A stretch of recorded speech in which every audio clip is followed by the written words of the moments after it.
Dice que, pero cuando vieron removida la piedra, que era muy grande, y cuando entraron en el sepulcro, vieron un joven sentado al lado derecho, cubierto de una larga ropa blanca y se espantaron. Mas él les dijo: no os asustéis, buscáis a Jesús Nazareno, el que fue crucificado, ha resucitado, no está aquí. Iré al lugar en donde le pusieron, pero id, haced a sus discípulos y a Pedro, que él va adelante de vosotros a Galilea, y ahí le veréis como os dijo. Imagínate, ciertos hombres, por eso la palabra dice que bienaventurado el que no vio y creyó. Estos hombres, pero Jesús así nos dice a nosotros también: ve y dile. Jesús, aún después de haber resucitado, el ángel se refirió a Pedro, porque Pedro era duro de corazón. Dice: anda a saber a Pedro, no digo otro, a Pedro, porque Pedro es el que siempre estaba con Jesús adelante y atrás y motivándolo y negándolo. Dice: a saber a Pedro también, dice.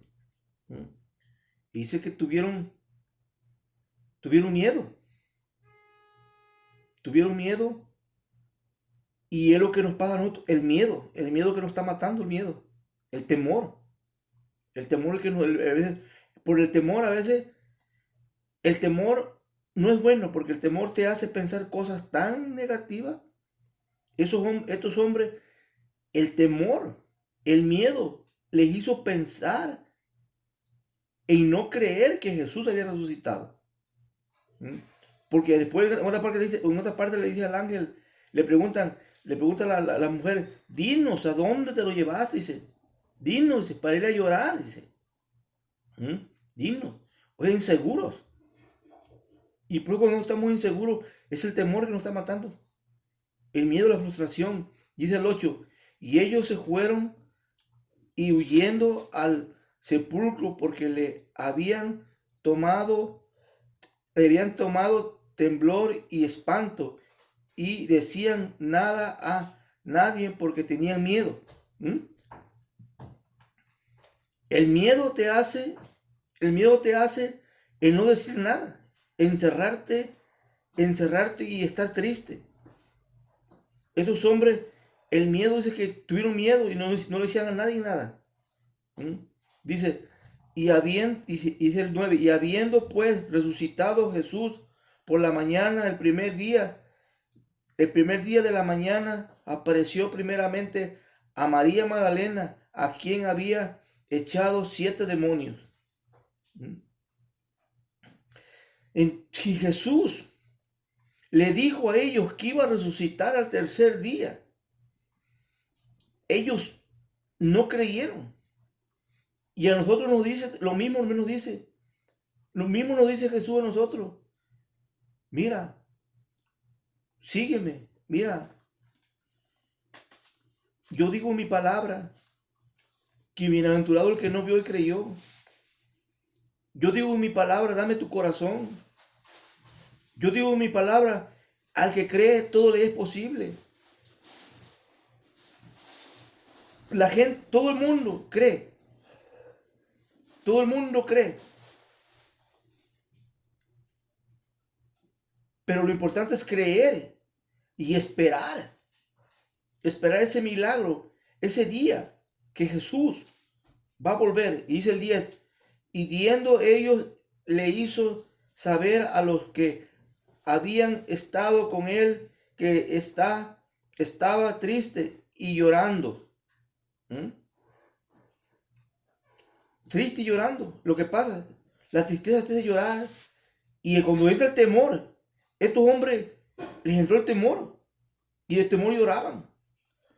Porque no sabían si Jesús había resucitado o no había resucitado. Y si él lo dijo, Pedro, vieron tantas señales. tantos milagros. Lo mismo nos pasa a nosotros. Vemos señales, vemos milagros que Dios hace en nosotros y aún así estamos dudando. Estamos yendo atrás como los discípulos. Y dice el 11, y ellos cuando oyeron que venía y que había sido visto por ellos, no le creyeron. ¿Mm? No le creyeron. Ya lo habían visto a Jesús y no creyeron. ¿Mm? Y dice el 12, pero después apareció en otra forma a dos de ellos que iban del camino yendo al campo. ¿Mm? Le volvió a aparecer. Y Jesús muchas veces nos aparece a nosotros como cristianos. Jesús se nos aparece a nosotros, pero no sabemos distinguir el Espíritu Santo.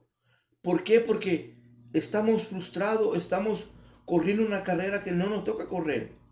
Dice el 13, y ellos fueron y eligieron saber a los otros y aún ellos creyeron.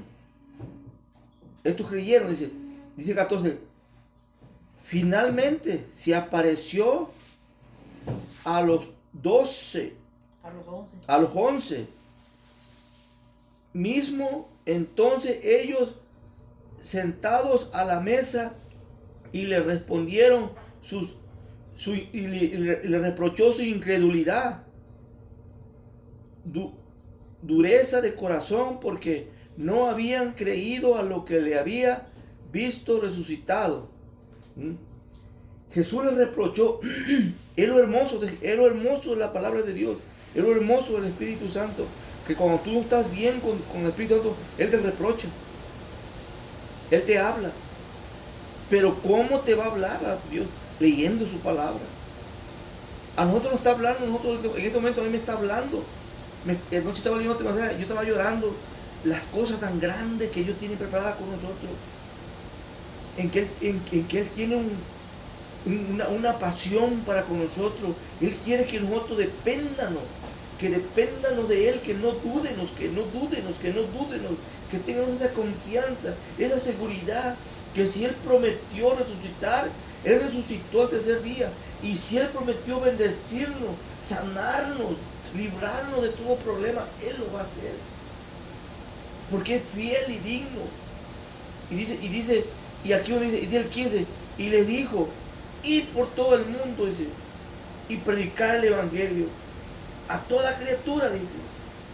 El que creyere y fuere bautizado, dice, será salvo, mas el que no creyere será condenado. Aquí Jesús le está dando el mandamiento, nos está dando el mandamiento a nosotros, lo que tenemos que hacer. Mismo Jesús está diciendo, mira, tienen que ir. Si no creyeron que yo resucité, ahora ya me están viendo, estoy con ustedes en la mesa, mira, yo soy Jesús. Ahora ustedes tienen que ir y predicar el evangelio, bautizarlos. Dice, y estas señales seguirán a los que creyeren en mi nombre, echarán fuera demonios, dice, hablarán nuevas lenguas.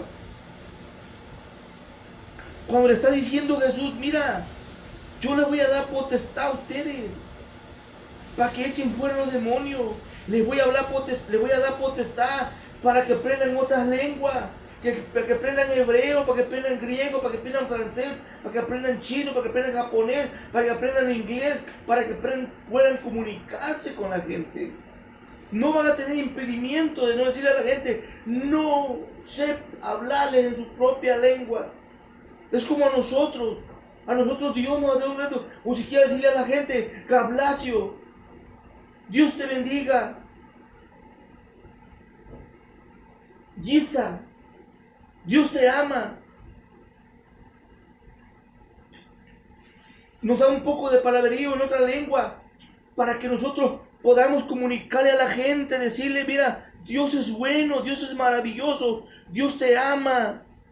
Dios te ama, Dios te ama, Dios te ama. Por eso aquí son las lenguas que Dios dio para comunicarnos. No es lengua que yo hable en una lengua extraña que la gente no se pueda entender. No, lenguas son lenguajes que Dios puso a nosotros, como el día de Pentecostés. Se le puso lenguaje a la gente. Y la gente que estaba ahí, como venía mucha gente de distintas partes, y dice que los oían hablar en sus propias lenguas, entendían lo que estaban hablando. Pero vemos gente que confundimos esta lengua con lenguas satánicas, que te pones a hablar un lenguaje que no entiendes, que no es espiritual. Las lenguas tiene que haber interpretación, tienes que saber lo que están diciendo. Por eso Jesús le da este mandamiento a ellos: id y bautizarlos. Id y bautizarlos, dice. Predicar el evangelio, que creyere, dice. Y luego dice, hablarán nuevas lenguas, dice, para que puedan comunicar los unos y otros, dice, y tomarán en las manos serpientes, y si vivieren cosas mortíferas no le hará daño. Sobre los enfermos pondrán sus manos y ellos sanarán. Es la promesa que tenemos nosotros, que dice que sobre los enfermos vamos a poner las manos, pero no vamos a ser como esos predicadores de hoy en día, que te quieren tirar, que te quieren jalar y te quieren decir: yo lo hago, que Dios me dijo, que Dios me mostró, que Dios me reveló. No, no, no. Dios me revela por la palabra del Señor. Y dice el 19, y el Señor, después de haberles fue recibido arriba en el cielo, y se sentó a la diestra de Dios, dice, y allí, allí saliendo, predicaban en toda parte, ayudándole en el Señor y confirmando la palabra con las señales que le seguían. Amén. Predicando el evangelio. Ahora vamos a irnos donde Dios les da todo. Los apóstoles, Pedro empieza, después que Jesús resucitó y ascendió al cielo, fue cuando el Espíritu Santo le abrió los ojos. Por eso que Jesús siempre andaba atrás de Pedro, porque después de Jesús ver resucitado y ascender al cielo, Pedro pudo ver, porque no miraba. Dice Hechos 1:8. Dice Hechos 1:8. Ahí nos dice por qué, qué es lo que hizo Pedro después de ver Jesús. Dice la palabra en Hechos 1:8. Dice,